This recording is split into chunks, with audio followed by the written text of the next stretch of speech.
Video பார்க்கிறதுக்கு முன்னாடி நம்ம சேனலை சப்ஸ்கிரைப் பண்ணுங்க, ஷேர் பண்ணுங்க, லைக் பண்ணுங்க, முக்கியமா பெல் ஐகானை கிளிக் பண்ணுங்க. அப்பதான் நாங்க கொடுக்கிற ஒவ்வொரு புது வீடியோவும் உங்களுக்கு நோட்டிபிகேஷன் வரும்.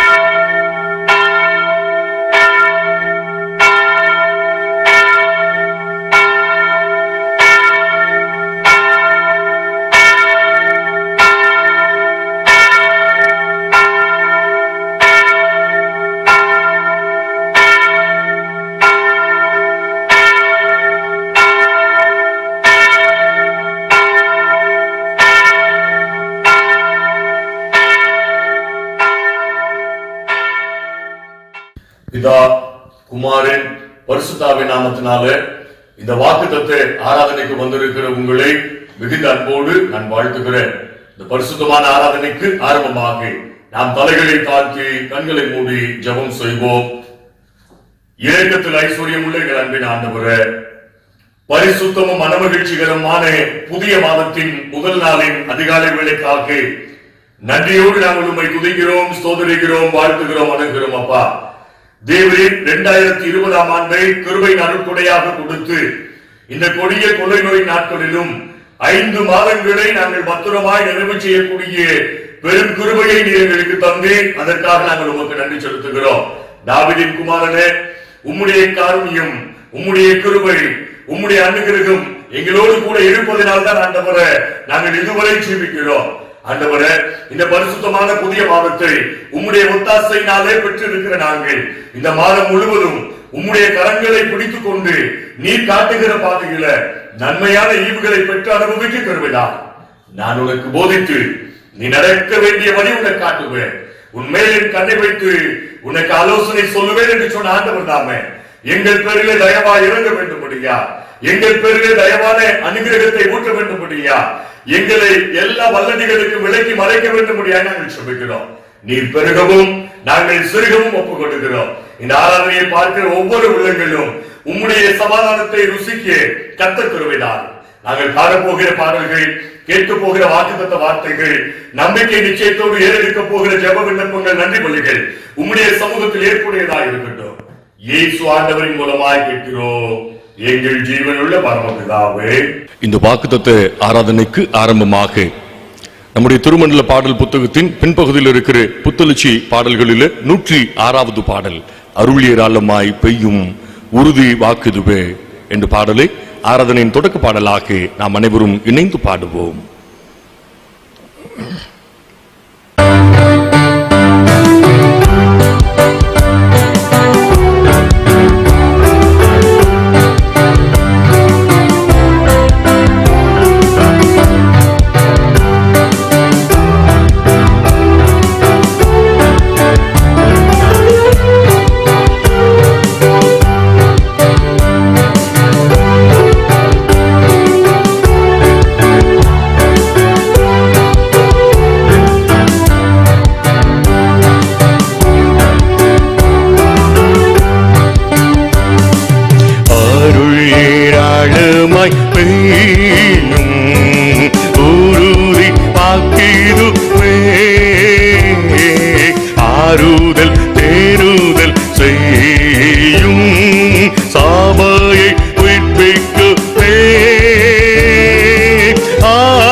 தீரலாய் பெய்யட்டுமே.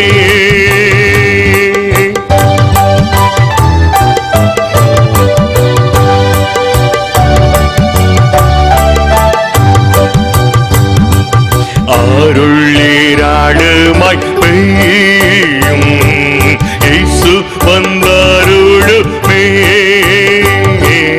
எங்குள்ள கூட்டத்திலேயும் கிரியை செய்தருளுமே அருள் ஏராள அருள் அவசியமே அற்பமாய் சொற்பமாயல்ல நீரலாய் பெய்யட்டுமே.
நீங்கள் எல்லோரும் இடத்தில் வாருங்கள், நான் உங்களுக்கு இளைப்பாறுதல் தருவேன். நான் எழுந்து என் தகப்படத்திற்கு போய், தகப்பனே, பரத்துக்கு விரோதமாகவும் உமக்கு முன்பாகவும் பாவம் செய்தேன் என்பேன். என் கண்மலையும் என் மெய்ப்பெருமாகிய கர்த்தாவே, என் வாயின் வார்த்தைகளும் என் இருதயத்தின் தியானமும் உமது சமூகத்தில் பிரீதியாய் இருப்பதாக. கர்த்தரை கண்டடையத்தக்க சமயத்தில் அவரை தேடுங்கள், அவர் சமீபமாய் இருக்கையில் அவரை நோக்கி கூப்பிடுங்கள். பூமியின் குடிகளே, எல்லோரும் கர்த்தரை கம்பீரமாய் பாடுங்கள். மகிழ்ச்சியோட கர்த்தருக்கு ஆராதனை செய்து ஆனந்த சத்தத்தோட அவர் சன்னதி முன் பாருங்கள். கடவுள் ஆவியாய் இருக்கிறார். அவரை தொழுது கொள்கிறவர்கள் ஆவியோடும் உண்மையோடும் அவரை தொழுது கொள்ள வேண்டும். தம்மை தொழுது கொள்கிறவர்கள் இப்படிப்பட்டவர்களாய் இருக்கும்படி பிதாவானவர் விரும்புகிறார்.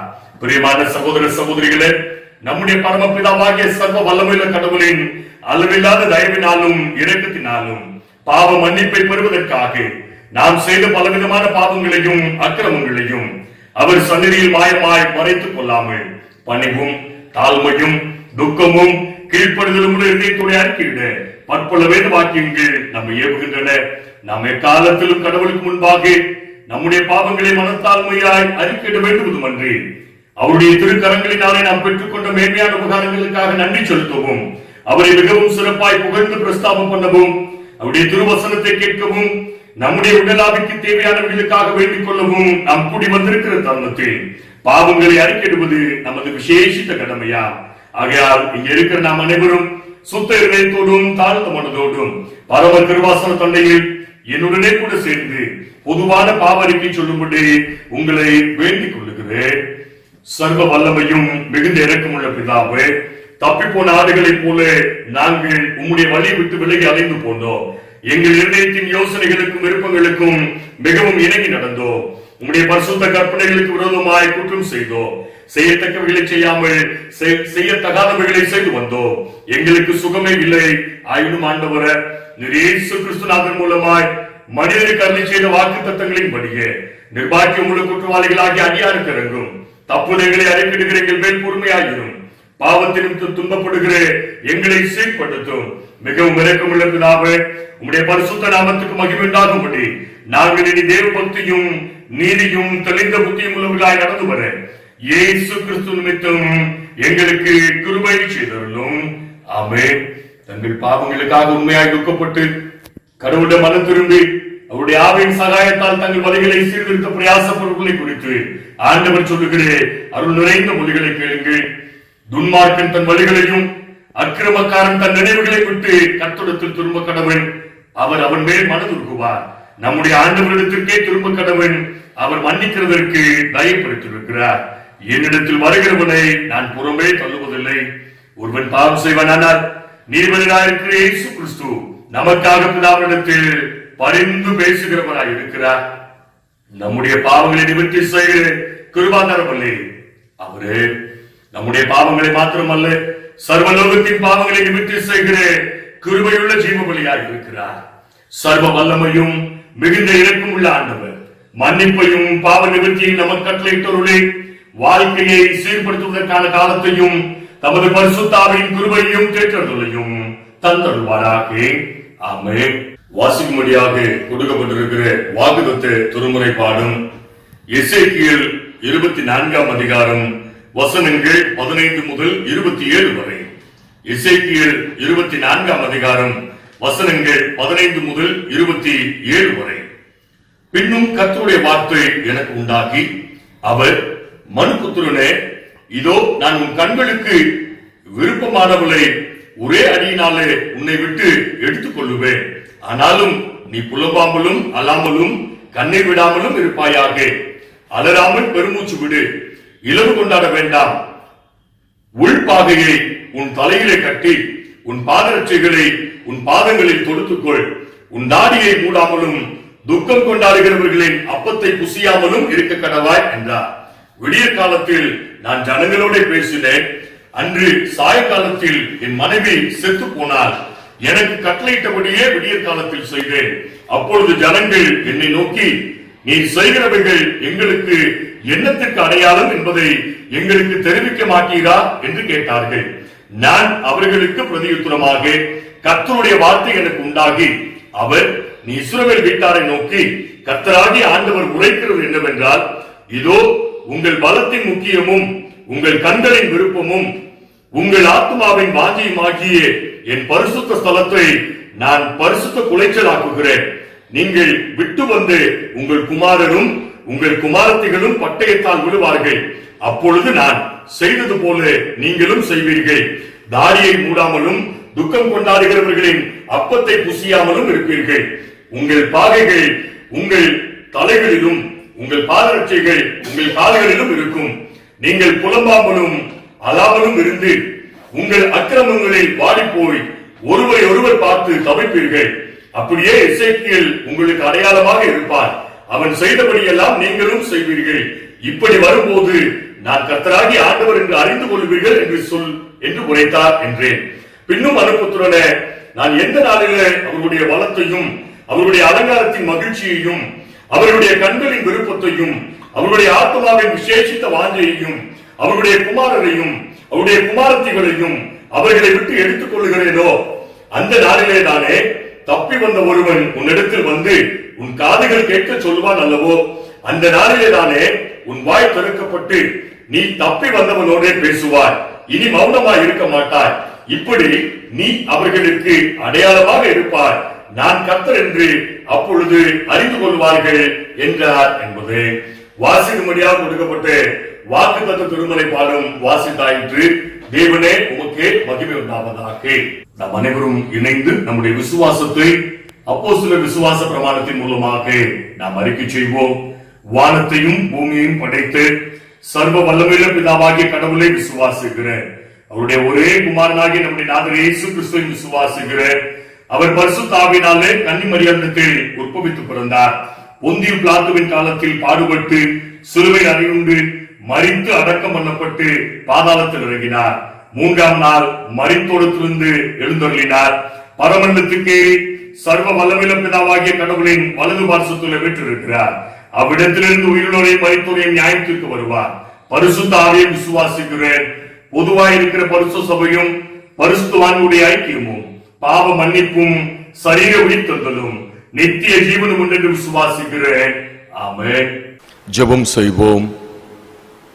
ஆண்டவருடைய திருவார்த்தைகளை தியானிப்பதற்கு முன்பாக பரிசுத்த ஆவியானவருடைய பிரசன்னத்துக்காக நம்மை நாம் தாழ்த்தி ஒப்புக் கொடுப்போம். நல்லாவி ஊற்றும் தேவா நற்கனி நான் தர நித்தம் துதிப்பாட நல்லாவி ஊற்றும் தேவா என்ற பழைய பாடலின் ஒரு சரணத்தை பாடி நாம் சத்தியத்துக்குள்ளாக கடந்து செல்வோம்.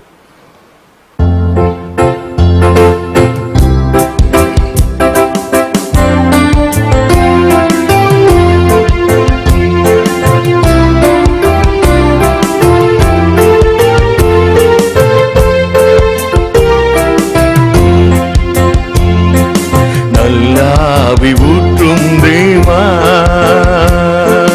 நற்கனி நான் தர நித்தம் துதி பாட நல்லாவி ஊற்றும் தேவா நல்லாவி ஊற்றும் தேவா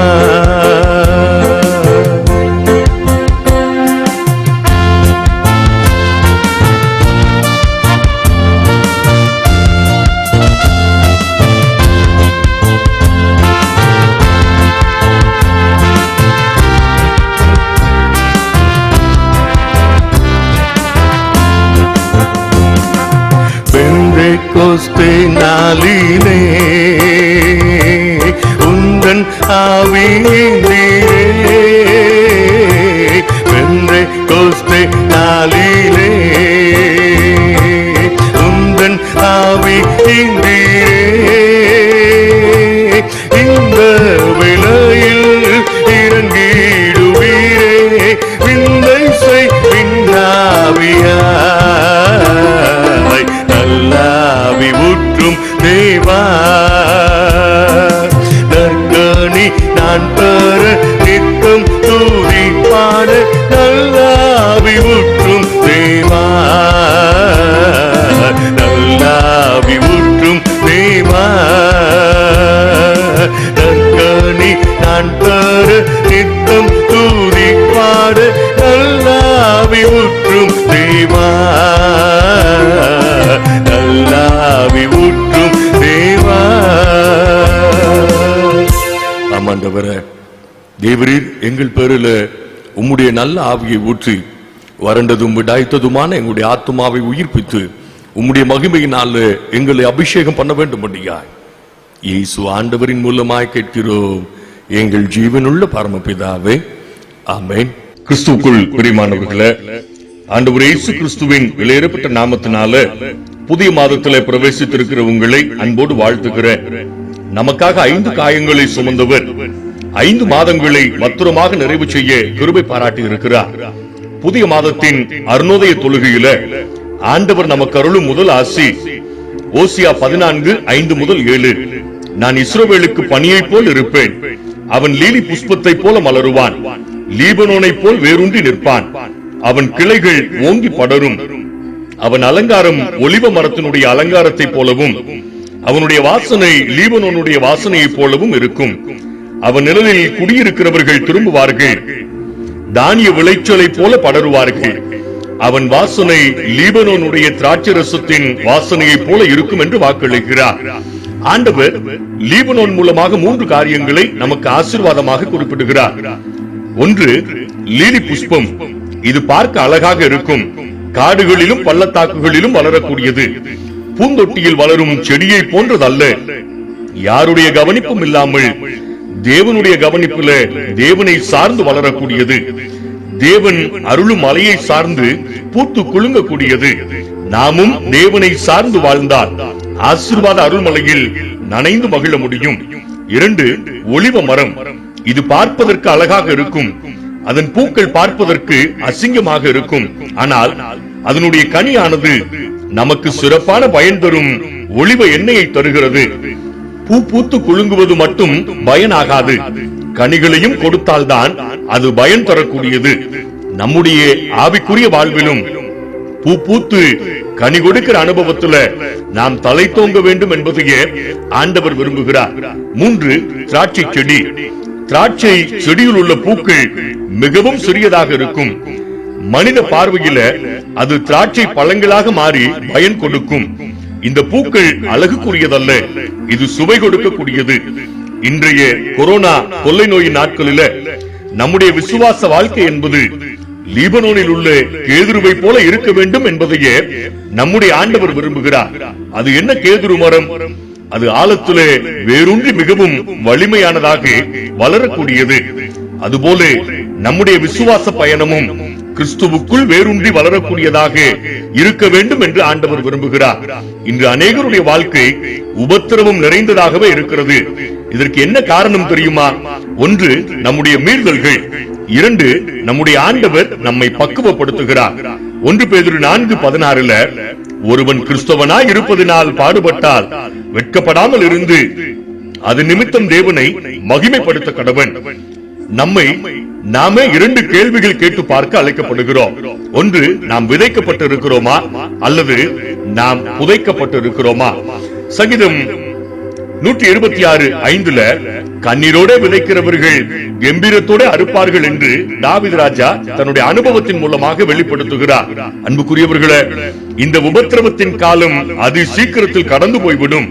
யாக்கோபு 1:12 படி சோதனையை சகிக்கிற மனிதன் பாக்கியவான், அவன் உத்தமன் என்று விளங்கின பின்பு கர்த்தர் தம்மிடத்தில் அன்பு கூறுகிறவர்களுக்கு வாக்குத்தத்தம் பண்ணின ஜீவ கிரீடத்தை பெறுவான்.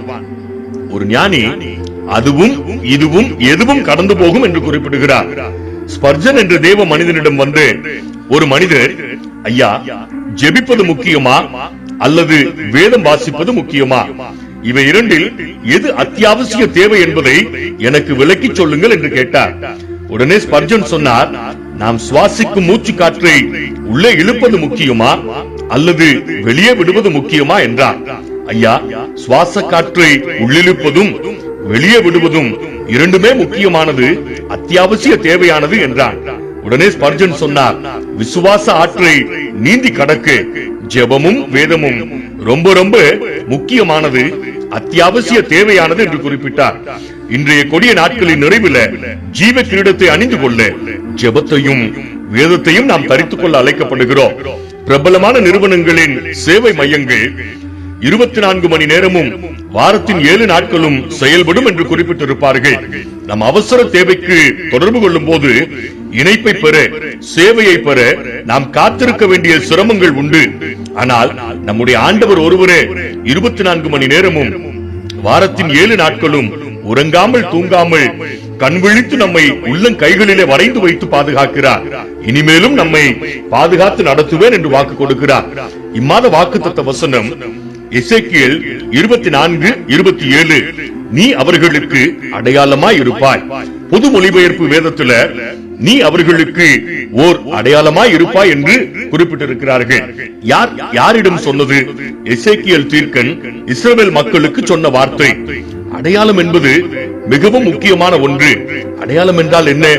மல்லிகை பூவின் அடையாளம் நறுமணம், ரோஜா பூவின் அடையாளம் ஜவஹர்லால் நேரு, எளிமையின் அடையாளம் காமராஜர், இந்திய சட்டங்களின் அடையாளம் டாக்டர் அம்பேத்கர், சத்தியாகிரகத்தின் அடையாளம் மகாத்மா காந்தி, ஸ்டைலின் அடையாளம் சூப்பர் ஸ்டார், காதலின் அடையாளம் லைலா மஜ்னு, ஒரு வீட்டின் அடையாளம் அந்த வீட்டினுடைய டோர் நம்பர், ஒரு நாட்டின் அடையாளம் தேசிய கொடி, கிறிஸ்தவத்தின் அடையாளம் சிலுவை.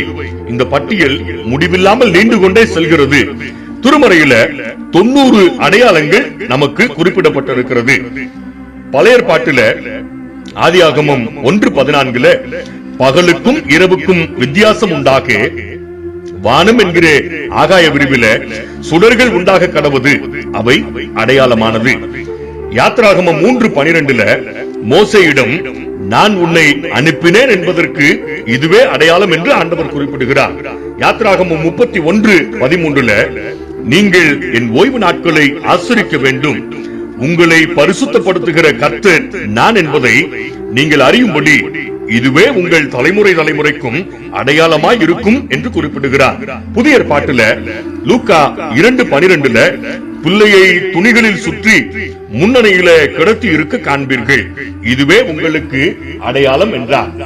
மார்க்கு 16:17 விசுவாசிக்கிறவர்களால் நடக்கும் அடையாளங்கள் என்று ஒரு பட்டியல் கொடுக்கப்பட்டிருக்கிறது.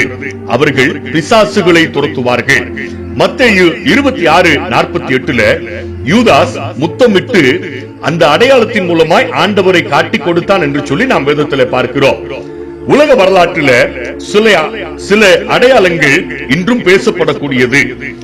அமெரிக்க தேசத்துல கென்டகி என்ற நகரை சேர்ந்தவர் 63 வயது கர்னல் சாண்டர்சன் ராணுவத்திலிருந்து ஓய்வு பெற்ற பின்பு சாய்வு நாற்காலியில் படுத்து ஓய்வெடுக்க மனமில்லாமல் ஏதாவது சாதிக்க வேண்டும் என்று வேட்கை கொண்டிருந்தார்.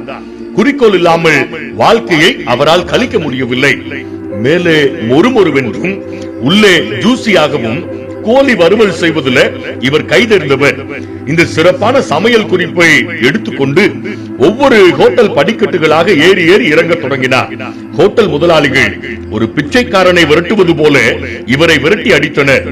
நிச்சயமாக ஒரு முடிவு உண்டு என்ற எண்ணத்தோடு நம்பிக்கையை மட்டும் தளர விட்டு விடாமல் தொடர்ந்து முயற்சித்துக் கொண்டே இருந்தார்.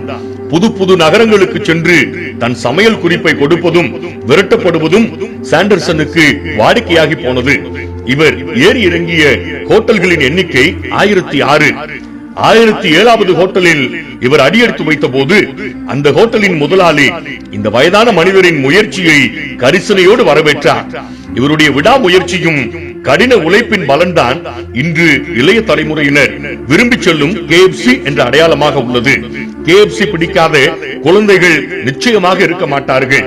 வின்ஸ்டன் சர்ச்சில், இங்கிலாந்தின் முன்னாள் பிரதமர், தலை சிறந்த பேச்சாளர், இளைஞர்கள் மத்தியில் ஒரு முறை இவர் பேசிக் கொண்டிருக்கும் பொழுது அவர் சுட்டிக்காட்டிய ஒரு வார்த்தை இன்றும் பேசப்படும் அடையாளமாக இருக்கிறது.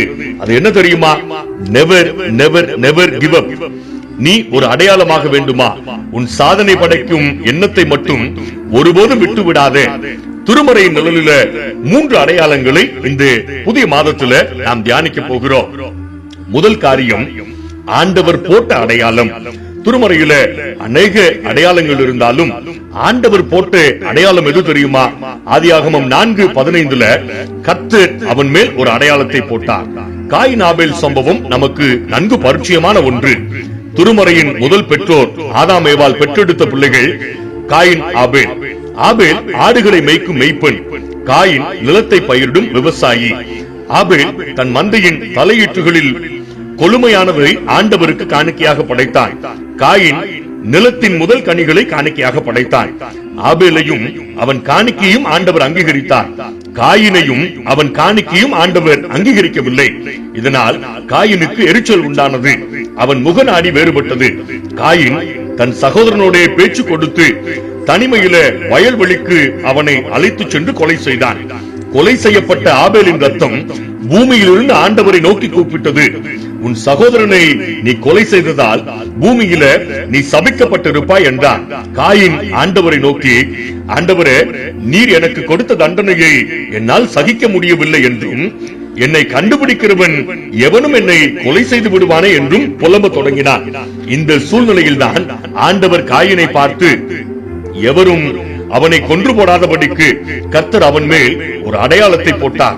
அன்புக்குரியவர்களே, காயின் ஆண்டவருக்கு விரோதமான காரியங்களில் ஈடுபட்ட போதும் ஆண்டவர் அவன் மேல் மனம் இறங்குகிறார். ஒரு ஞானி குறிப்பிடுகிறார், கோவில்களில் தேங்காய் உடைக்கப்படுவது ஏன் தெரியுமா? ஆண்டவரே, நான் என்ற அகங்காரத்தை இதோ உமக்கு எதிரே உடைத்து விடுகிறேன் என்பதை உணர்த்தும் ஒரு அடையாளம் தான் தேங்காய் உடைப்பது என்று குறிப்பிடுகிறார். தேங்காயின் கடுமையான ஓடு உடையும் போது எப்படி சுவையான இளநீர் வெளிப்படுகிறதோ அதுபோல நமக்குள் குடியிருக்கும் நான் என்ற ஆணவம் உடைக்கப்படும் போது நாம் அடையாளங்களாக ஒளிர முடியும். அன்புக்குரியவர்களே, பிறரை பார்த்து வாழும் வாழ்க்கைக்கு முற்றுப்புள்ளி வைக்க நாம் அழைக்கப்படுகிறோம். நம்மிலே உறைந்திருக்கும் எதிர்மறையான சிந்தையை நாம் தூக்கி எறியவும் பிறர் போற்றும் மனிதர்களாக பார்வியக்கும் அடையாளங்களாக செயல்பட ஆண்டவரிடம் நாம் சரணடைய இந்த புதிய மாதத்துல நாம் அழைக்கப்படுகிறோம். நோவாவின் நாட்களில ஆதியாகமம் 9:13 நான் என் வில்லை மேகத்தின் மேல் வைத்தேன், அது எனக்கும் பூமிக்கும் உண்டான உடன்படிக்கையின் அடையாளமாய் இருக்கும் என்று ஆண்டவர் குறிப்பிடுகிறார். ஆண்டவர் நம்மேலும் அடையாளங்களை போடவும் நம்மை அடையாளங்களாக ஒளிரச் செய்யவும் ஆயத்தமாக இருக்கிறார். நாம் ஆண்டவருடைய அடையாளங்களை பெற ஆயத்தமாக இருக்கிறோமா? இரண்டாவது, ஆண்டவரிடம் கேட்ட அடையாளம். திருமறையில அநேக அடையாளங்கள் இருந்தாலும் ஆண்டவரிடம் கேட்ட அடையாளம் எது தெரியுமா? நியாயாதிபதிகளின் புத்தகம் 6:17 கிதியோன் கர்த்தரிடத்தில் பேசுகிறவர் தேவரீர்தான் என்பதற்கு எனக்கு ஒரு அடையாளத்தை காட்ட வேண்டும் என்றான். இஸ்ரவேலர் கர்த்தரின் பார்வைக்கு பொல்லாப்பானதை செய்ததினால் கர்த்தர் 7 வருடம் மீதியானியரின் கைகளிலே இஸ்ரவேலரை அடிமைகளாக ஒப்புக் கொடுத்தார். மீதியானியர்கள் இஸ்ரவேலரை அதிகமாக ஒடுக்கினார்கள். இந்த இக்கட்டான சூழலில் இஸ்ரவேலரின் மரண ஓலம் கர்த்தரின் சமூகத்தை எட்டியது. கர்த்தர் ஒரு தீர்க்கதரிசியை அனுப்பி இஸ்ரவேலரை அடிமைத்தன வீடாகிய எகிப்திலிருந்து காப்பாற்றின சூழ்நிலைகளை நினைவுபடுத்துகிறார். பின்பும் ஆண்டவர் அவர்கள் மேல் மனமிறங்கி ஒரு தூதனை அனுப்பி கோதுமையை போரடித்துக் கொண்டிருந்த கிதியோனை இஸ்ரவேலரை விடுவிக்கும் கருவியாக பயன்படுத்த ஆயத்தப்படுத்தினார். ஆனால் கிதியோனோ, ஆண்டவனே, கர்த்தர் எங்களோடு இருந்தால் இவைகள் எல்லாம் எங்களுக்கு நேரிடுவானே. எகிப்திலிருந்து எங்களை அழைத்து வந்த கர்த்தரின் அதிசயங்கள் எல்லாம் எங்கே? கர்த்தர் எங்களை கைவிட்டதினால் தானே மீதியானியரின் கைகளில் அடிமைகளாய் கிடக்கிறோம் என்றான். கர்த்தர், கிதியோனே, உனக்கு இருக்கிற இந்த பலத்தோட போ, உன்னை அனுப்புகிறவர் நான் அல்லவா என்றான். மீண்டும் எதிர்மறையான வார்த்தைகளையே கிதியோன் ஆண்டவரிடத்தில் பேசுகிறார். ஆண்டவரே, என் குடும்பம் எளியது, என் தகப்பன் வீட்டில் நான் சிறியவன், என் இயலாமையை மனதிலே வைத்து தயவு செய்து என்னை விட்டுவிடும் என்று ஆண்டவரிடத்தில் மன்றாடுகிறார். மறுபடியும் கர்த்தர் அவனை பயன்படுத்துகிறார். ஒரே மனிதனை முறியடிப்பது போல மீதியானியர்களை முறியடிப்பா என்றார்.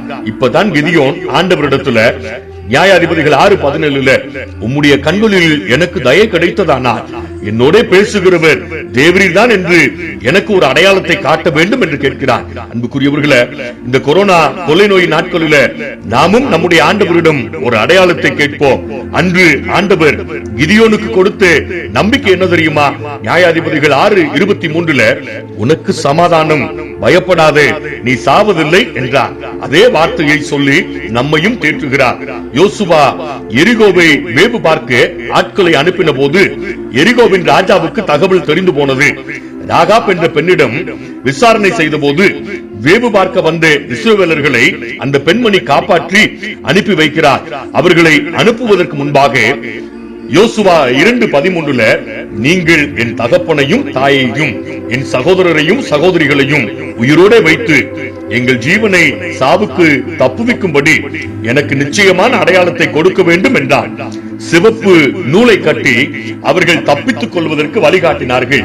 இன்று ஆண்டவரின் ரத்தத்தினால நமக்கு விடுதலை கொடுக்கும் அடையாளமாக நாம் ஆண்டவரை பற்றி பிடித்துக் கொள்ள அழைக்கப்படுகிறோம். யோவான் 14:14 என் நாமத்தினாலே நீங்கள் எதை கேட்டாலும் அதை நான் தருவேன் என்று வாக்களித்திருக்கிற ஆண்டவர் நம்மையும் அடையாளமாக்க விரும்புகிறார். பிரேயர் மூவ்ஸ் மவுண்டன் என்று குறிப்பிடுவார்கள். ஜெபம் மலைகளை நகர்த்தி செல்லும் வலிமையான ஆயுதம். ஒரு பக்தன் குறிப்பிடுகிறான், ஜெபம் என்பது நம்மை மாற்றுவதற்கானது அல்ல, மாறாக கடவுளை மாற்றுவதற்குரியது. நாமும் ஆண்டவரிடத்தில் அடையாளங்களை கேட்போம், அடையாளங்களாக நாம் ஜொலிப்போம். மூன்றாவது, ஆண்டவர் இயேசு கிறிஸ்து நமக்கு அருளும் அடையாளம். திருமறையில அநேக அடையாளங்கள் இருந்தாலும் ஆண்டவர் இயேசுவை குறித்து சொல்லப்பட்டுள்ள அடையாளம் என்ன தெரியுமா?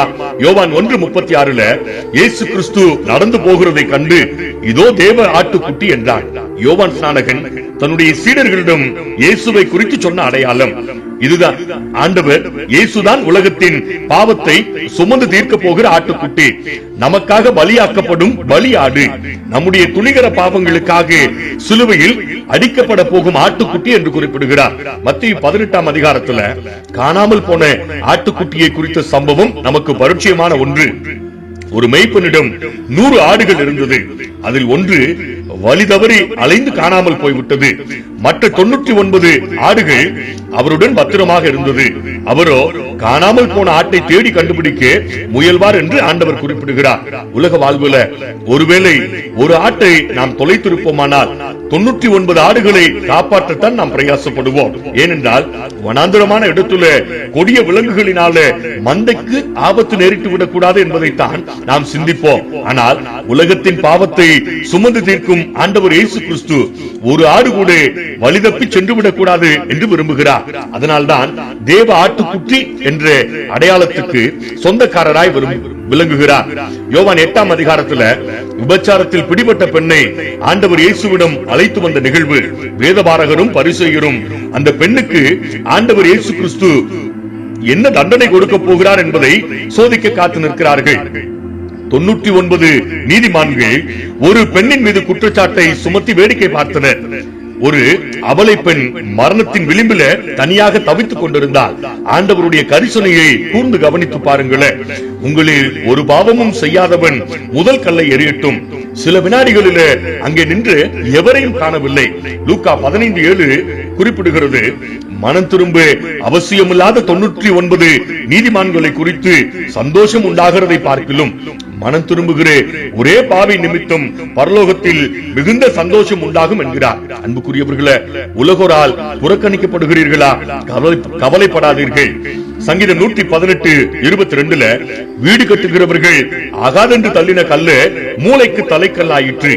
அடிமை வாழ்வு வாழ்ந்து சொருபாவேலை முத்திரை மோதிரம் என்ற அடையாளமாக ஆண்டவர் மாற்றினார்.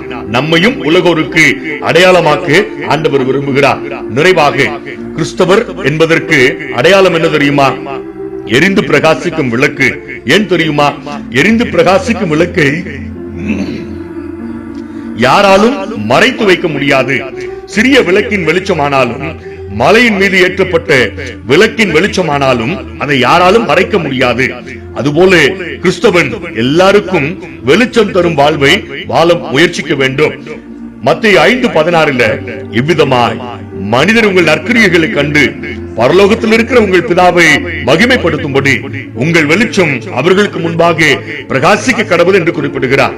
லூக்கா 5ஆம் அதிகாரத்துல பேதுருவை ஆண்டவர் இயேசு கிறிஸ்து தம் சீடராக தெரிவு செய்த நிகழ்வு நமக்கு பரிச்சயமான ஒன்று. கரையில 2 படகுகள் நின்றிருந்தது. பேதுரு வலைகளை அலசிக் கொண்டிருந்தார். ஒரு படகு பேதுருவினுடையது. ஆண்டவர் அந்த படகை கொஞ்சம் இரவலாக கேட்கிறார். பேதுரு வெறுமையான படகை ஆண்டவரிடத்தில் கொடுத்தார். படகை வாங்கி சென்று திரும்பின ஆண்டவர் பேதுருவின் பிரச்சனைகளை பேசுகிறார். ஆழத்திலே தள்ளி போய் வலையை போடுகிறார். போடு என்கிறார். வெறுமையாய் எடுக்கப்பட்ட படகு நிறைவாய் கொடுக்கப்படுகிறது. மத்தேயு 16:18 நீ பேதுருவாய் இருக்கிறாய், இந்த கல்லின் மேல் என் சபையை கட்டுவேன். சாதாரண பேதுருவுக்குள் ஆண்டவர் இயேசு வந்ததினால் அசாதாரண பேதுருவாய் திருச்சபையின் அடையாளமாய் அவர் பேசப்படுகிறார். நாமும் ஆண்டவருக்கு இடம் கொடுப்போம். உலகோரின் பார்வையில அடையாளங்களாய் நாம் ஜொலிப்போம். கர்த்தர் தாமே இந்த திருவார்த்தைகளை ஆசீர்வதிப்பாராக. ஆமென். ஜெபம் செய்வோம். எங்களை நேசித்து வழிநடத்துகிற எங்கள் அன்பின் ஆண்டவரே, இந்த பரிசுத்தமான புதிய மாதத்துக்காக தேவரீர் எங்களுக்கு கிருபையின் அருட்கொடையாக கொடுத்து வாக்குத்தத்த ஆராதனைக்காக உடைய சமூகத்திலே நன்றி செலுத்துகிறோம். எசேக்கியேல் தீர்க்கன் மூலமாக நீர் எங்களுக்கு கொடுத்திருக்கிற வாக்குத்தத்த வார்த்தைகளுக்காக நாங்கள் உமக்கு நன்றி செலுத்துகிறோம். நீ அவர்களுக்கு அடையாளமாய் இருப்பாய் என்று சொல்லி இந்த மாதத்திலே வாக்களித்திருக்கிறேன். ஆண்டவரே, உம்முடைய சமூகத்திலே நாங்கள் காத்து நின்று உலகோருக்கு நாங்கள் அடையாளங்களாய் ஜீவிக்க நீ எங்களை பலப்படுத்தும். இவருடைய கம்பம் குருசேகரத்துல, இவருடைய கம்பம் சபையில, ஆண்டவரே மேற்கு காலனி சபையில, இந்திரா காலனி சபையில, புதுப்பட்டி சபையில, ஆண்டவரே கூடலூர் சபையில, நாராயணத்தேவன்பட்டி சபையில, கேள்பட்டி சபையில, கேஜிபட்டி சபையில, லோயர் கேம்ப் சபையில உம்முடைய கிருபை தங்கியிருக்க வேண்டும் நாங்கள் செபிக்கிறோம். லோயர் கேம்ப் ஆலய கட்டுமான பணிகளை தொடங்குவதற்கு தேவன் எங்களுக்காக வழக்காடி மகிமையான காரியங்களை நடத்தி கொடுத்திருக்கிறீர். அதற்காக உங்களுக்கு நன்றி செலுத்துகிறோம். இந்த கொடிய கொள்ளை நோய் நாட்கள் விரைவில் முற்று பெறவும், ஆண்டவரே அந்த ஆலயம் கட்டி முடிக்கப்படவும், தேவனாக மகிமை கண்டு மங்கள படைப்பு செய்யப்படவும் கர்த்தாவே கிருபை செய்ய வேண்டும் நாங்கள் செபிக்கிறோம். விசேஷ விதமாக ஆண்டவரே என்னுடைய திரு குடும்பத்தார் ஆண்டவரே பள்ளிக்கூடங்களிலே, கல்லூரிகளிலே ஆண்டவரை படிக்கிற ஒவ்வொரு கண்மணி பிள்ளைகளையும், ஆய்வு மேற்கொள்ளுகிற பிள்ளைகளையும், பல்வேறு அரசு தனியார் துறைகளிலே பணி செய்கிற பிள்ளைகளையும், பலதரப்பட்ட கூலி வேலைகளுக்கு செல்லுகிற பிள்ளைகளையும், வியாபாரத்தில் ஈடுபடுகிற பிள்ளைகளையும், என்னுடைய திருச்சபையில் இருக்கிற வாகன ஓட்டுநர்களை, என்னுடைய திருச்சபையில் இருக்கிற காவல்துறையிலே பணி செய்கிற பிள்ளைகளை, ராணுவத்திலே பணி செய்கிற பிள்ளைகளை, நீ விட்டு சென்ற மருத்துவ பணிவிடை செய்கிற பிள்ளைகளை உங்களுடைய பலத்த கரங்களுக்குள்ளாய் இந்த மாதம் முழுவதும் பாதுகாத்து வல்லப்படுத்தோம். என்னுடைய கம்பம் குருசேகரத்தின் பிள்ளைகள் உலகம் முழுவதும் ஆண்டவரே உம்மை உயர்த்தி பிரகாசிக்கிற அடையாளங்களாய் விளங்கு நீ கிருபை தர வேண்டும் நாங்கள் செபிக்கிறோம். சேஷித்த விதமாக ஆண்டவரே விரைந்து தேவாலயத்துக்குள்ளே பிரவேசித்து நாங்கள் உமக்கு நன்றி பலிகளை படைக்க கிருபினார். கொரோனா கொள்ளை நோயின் ஆண்டவரே தாக்கம் விரைவிலே முற்று பெற கிருபினாரும் ஆண்டவரே சுவாமி இந்த கொடிய விஷக்கிருமியின் ஆண்டவரே தாக்கம் அதிகரித்துக் கொண்டிருப்பதாக நாங்கள் அறிகிறோம். அப்பா இன்னும் அநேக வெட்டுக்கிளிகள் போன்ற வாதைகள் ஆண்டவரே ஒட்டுமொத்த உலகத்தையும் வதைக்க தொடங்கி இருப்பதாக நாங்கள் அறிகிறோம். அப்பா எங்களுடைய தேசத்துக்கு சேமத்தையும் ஒட்டுமொத்த உலகத்துக்கு சமாதானத்தையும் கர்த்தராகிய ஆண்டவர் கட்டளையிட வேண்டும் நாங்கள் செபிக்கிறோம். இந்த புதிய மாதத்துல ஆண்டவரே முடிக்க வேண்டிய தேர்வுகளை எழுத போகிற பிள்ளைகள் ஆண்டவரை இன்னும் ஆண்டவரை 10ஆம் வகுப்பு போன்ற பொது தேர்வுக்கு ஆயத்தப்படுகிற பிள்ளைகளுக்கு நன்மையான ஈவுகளை தாரும். நீட் தேர்வுக்கு ஆயத்தப்படுகிற பிள்ளைகளுக்கு நலமான பங்கை தாரும். உம்முடைய நாமம் மட்டும் மகிமைப்படட்டும். 60 வயது, 70 வயது, 80 வயதை, 90 வயதை கடந்திருக்கிற திருக்குடும்பத்தின் பிள்ளைகள் ஒவ்வொருவருடைய சிரசின் மேலும் உம்முடைய அபிஷேகம் ஊட்டப்படட்டும். உம்முடைய நாமம் மகிமைப்படுவதாக இயேசு ஆண்டவரின் மூலமாய் கேட்கிறோம் எங்கள் ஜீவனுள்ள பரமபிதாவே. ஆமென். பரமலோகத்தின் பிதாவே, நாம் பரிசுத்தப்படுவதாக, ராஜ்யம் வருவதாக, பரமலோகத்திலே செய்வது போல பூமியிலும் செய்யப்படுவதாக. ஆகாரத்தை தாரும். எனக்கு விரோதமாக இருக்கும் செல்வங்கள் மன்னிக்கிறது போல எங்கள் குற்றங்களை எங்களுக்கு மன்னிக்கும். எங்களை சொல் பிரவேசிக்க நாம் தீர்மானித்துக் கொள்ளும். ராஜ்யம் வல்லமை நடக்கும் முடிவுகளே. ஆமென். தேவனுடைய இரக்கமுள்ள கிருபைக்கும் தயவுள்ள பராமரிப்புக்கும் நம்மையும் உயிர்த்தெழுதலின் ஐக்கியத்தையும் கம்பம் குருசேகரத்தையும் ஒப்புக் கொண்டிருக்கிறோம். நம்முடைய ஆண்டவரே இயேசு கிறிஸ்துவின் கிருபையும் பிதாவாகிய தேவனுடைய அன்பும் தூய ஆவியானவருடைய வழிநடத்துதலும் பாதுகாவலும் பராமரிப்பும் நம் ஒவ்வொருவரோடும் கூட இன்றும் என்றும் சதா காலங்களிலும் நிலைத்திருப்பதாக. ஆமென். நிறைவு பாடலாக கிறிஸ்தவ கீர்த்தனைகளிலே 320வது பாடல் மங்களம் சதா ஜெய மங்களம் வேதா எங்கள் துங்க மங்களருக்கு மங்களம் சதா என்ற பாடலை நாம் இணைந்து பாடுவோம்.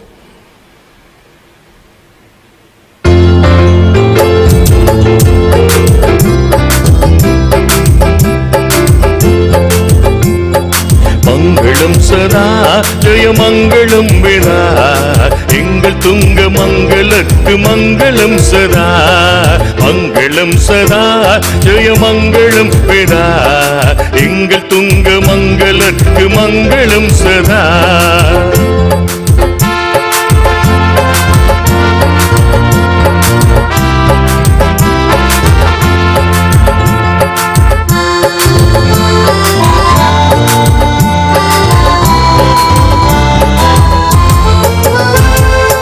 அனைத்து காத்தவா உலகனைக்கும் படைத்தவா, அனைத்து காத்தவா உலகனைக்கும் படைத்தவா, இணையில்லா பிதாவுமக்கு மங்களம் சதா, இணையில்லா பிதாவுமக்கு மங்களம் சதா. மங்களம் சதா ஜெய மங்களம் வேதா எங்கள் துங்க மங்களருக்கு மங்களம் சதா.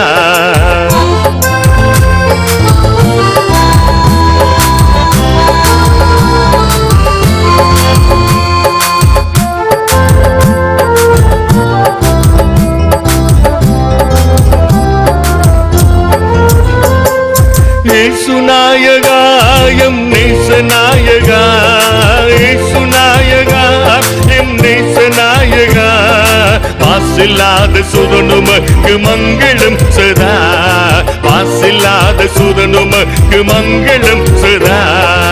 மங்களம் சதா ஜெய மங்களம் வேதா எங்கள் துங்க மங்களர்க்கு மங்களம் சதா.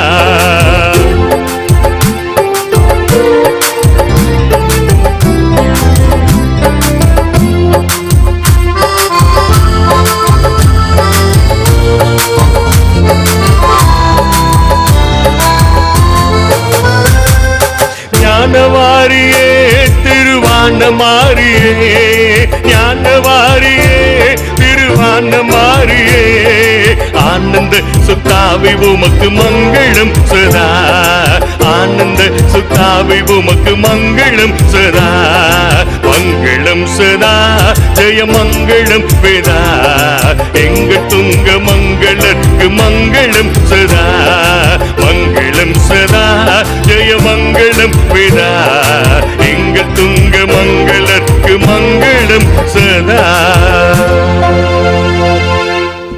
நம்முடைய நன்றிகளை நாம் ஏறெடுப்போம். என் ஆத்துமாவே கர்த்தரை ஸ்தோத்திரே, என் முழுவதுமே அவருடைய பரிசுத்த நாமத்தை ஸ்தோத்திரே. என் ஆத்துமாவே கர்த்தரை ஸ்தோத்திரே, கர்த்தர் செய்த சகல உபகாரங்களை மறவாதே. ஆமென். கர்த்தர் உங்களோடு இருப்பாராக, அவர் உமது ஆவியோடும் இருப்பாராக. கர்த்தர் தருகின்ற நிறைவான சமாதானத்தோடு சென்று வாருங்கள். கர்த்தருடைய நாமத்தினாலே ஆமென்.